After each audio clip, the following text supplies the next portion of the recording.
365 Days of Horsemanship, day 246. Not a terrible day today, not an amazing day, kind of like okay-ish in the middle. I feel good overall still. I think maybe a bit of boredom from me creeping in today. Definitely just feeling like, feeling like, I don't know, like there's no progress, or there's just like blocks everywhere, or things are just, don't know, the same, and thinking about how long everything seems to take with freedom-based training. And Elsa says herself, you know, this is a method that does take a really long time. I would say I am happy with the sessions that I had today. Certainly with Mia more, well, no, that's not true. Very different sessions. With Mia, I came first. She was grazing like the whole session. And so I basically played around with the jumping next to her back and the nose touch alongside some supportive leadership with walking. And those are kind of like the three things I was kind of doing today. Basically to try to have some focus changes, and we didn't have really any category changes at all. And maybe I just need to accept the smaller changes, and the sooner I accept the smaller changes, the faster I will make progress and open stuff up. I just feel like I don't really know which way to turn with her. Like today I just felt really just undecided. Like I felt like with this jumping thing, like she is tolerant, but it always like seems to end up with a bad feeling. Like I'll do it until she feels the need to like start walking away. And it is different with her and with Lawrence, because she doesn't come through it in the same way. Like she will like think about it and then blow out afterwards. But I'm just not really confident that I'm like teaching her the right thing or releasing in the right moment. But like there's so much brace that it's like I just don't know what I'm looking for. Like there just isn't any release. Like she's just not that interactive. Like she is more interactive than she has been in the past, but it's not enough really to be clear.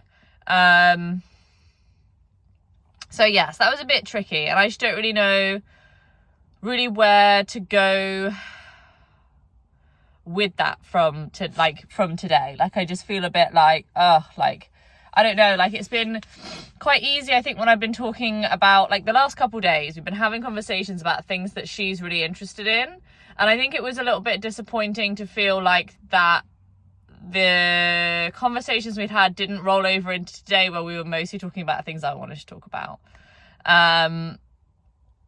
And maybe, you know, I'm just putting too high an expectation on that. Like, you know, when her stress is high and she's not eating, then it's really easy to have better timing, to notice more things as more things going on. It's easier to insert myself into the situation in a positive way because there's more things to talk about.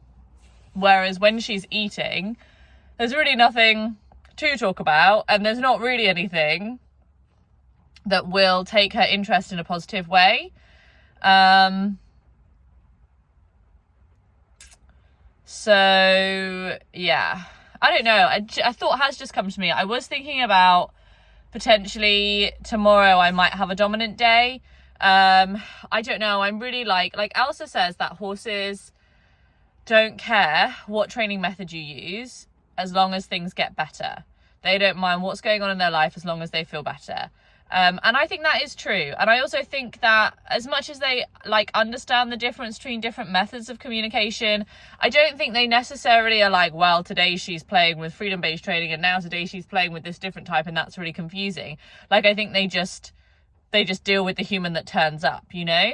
And I don't know, I'm like, I guess resisting doing any dominant work, but also I feel like I'm getting a bit stale, and I feel like one day of like just coming in and doing something really different and putting that extra pressure on and creating the stress so I can have the conversations. As long as things are getting better, I feel like that's going to be okay. And as long as I don't become like really task focused, like, because what I'd like to do, you know, is bring her up and put the saddle on and ride. And that is the kind of goal that I'll come into the session with. And then it'll be like, how far can I get through that and have the right feel and timing? So yeah, I don't know. Maybe we'll do that. I'm not sure. It was fine. The session was fine. I don't know. Like, it's just tricky. Like, she's just got a lot of like debt in her relationship bank account. Like, she's got a lot of just shut down and brace and just being really closed off against the world in a lot of ways. And it's just hard to get through that, you know? Especially when you're working with something like freedom-based training. Like, it makes these really powerful changes. Like, you know, when I came today, she walked over to me pretty much from like 20 feet away. And even though she didn't come right up to me and touch my hand with her nose and stuff, like, she saw me from a long way away and made a decision to be closer, which was really nice, you know. So little things like that like I also just need to appreciate and remember how far we have come from where we were. But yeah, just a little tricky today. Definitely a little tricky today. Yeah, Lawrence, again, 3 days in a row now, I've managed to find the opportunity to be proactive, which is quite exciting.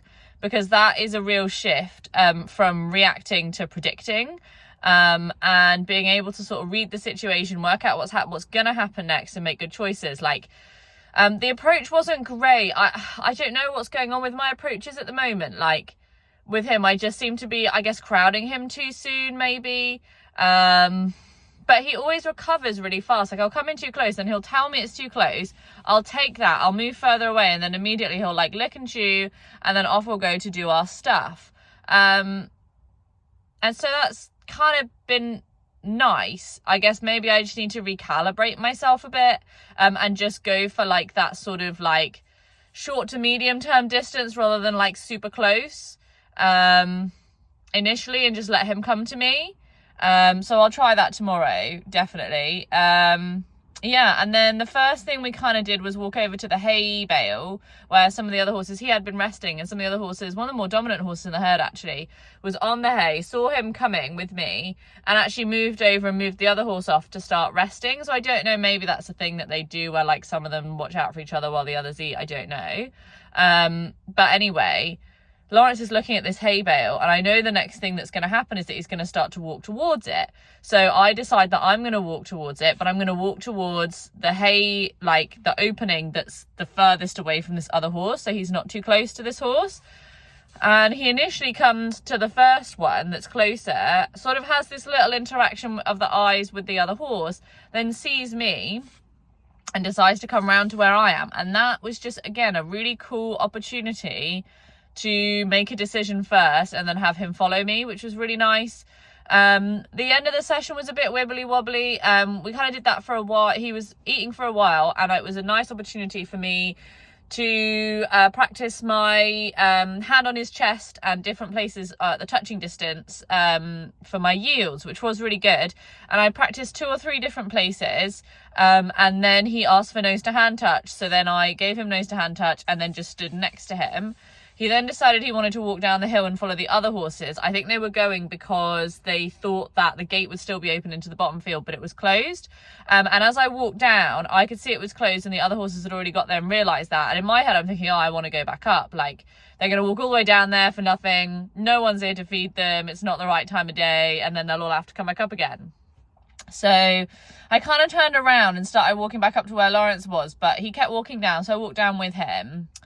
And it was kind of like at that point that I left. And it wasn't like the most like super like clear or specific time of leaving. Basically, I wanted to avoid getting involved in the discomfort that I knew was coming, because they would all like be thinking about this gate and then looking at me to try and solve that problem. So I kind of wanted to leave before they all got too invested in me solving that problem and opening the gate for them. So it wasn't the best time, but I think I avoided something that was important. So yeah, so, you know, on the grand scale of days, it's been fine. I just think, like, don't know, like, I just feel a little bit, and probably I should bring Lawrence up tomorrow and do his feet with the iodine again, for his thrush. So yeah, so I don't know really. I'm just feeling a little bit undecided. And I really don't know how I feel about the dominant stuff at all. Like, I do want to get things done, and I do agree that I think if it works out and you have good timing, it's great. Maybe I just don't trust myself and my good timing to help the horses feel better. I don't know. And I mean, I've grown so much since doing this. Like, my patience is so much better. Like, I really feel now as well, like, if I decided tomorrow that I was going to play with Mia with dominance every day, and I was going to go and ride her every day, that I would actually be much more successful now, because I really have the patience to go into that arena and do the same thing every day and work on the little things and be okay working on the little things and looking for tiny improvements, and knowing that actually those tiny improvements are still going to be way faster than the improvements that I'm used to waiting for. And I think I would be a much better horseman dominantly now. So, which is funny, like, all the skills that I'm learning now would be really useful. I guess I just need to kind of go back and maybe return and try some of those skills. It's just hard for me because I feel like I have to put my blinders on sometimes when I'm working dominantly to push through discomfort, and I don't like doing it. Like, I'm so used to backing away from discomfort and working around it and not pushing past boundaries, that then to put the halter on and suddenly decide I'm going to push through all these boundaries just doesn't really suit me. And I don't really enjoy it. It makes me feel uncomfortable when I do it now. And so I'm kind of stuck now in that, even though I want to achieve the things you can achieve with the speed you can achieve it with, I don't want to have to make the sacrifices that I feel that I have to make to get those results. So it's difficult, because I do think that there are pros to it, and I do think there's value in it. I'm just like unsure how to access that value without having to compromise my principles. So we'll see. I'll think on it. Coming back tomorrow, and we'll see how it goes.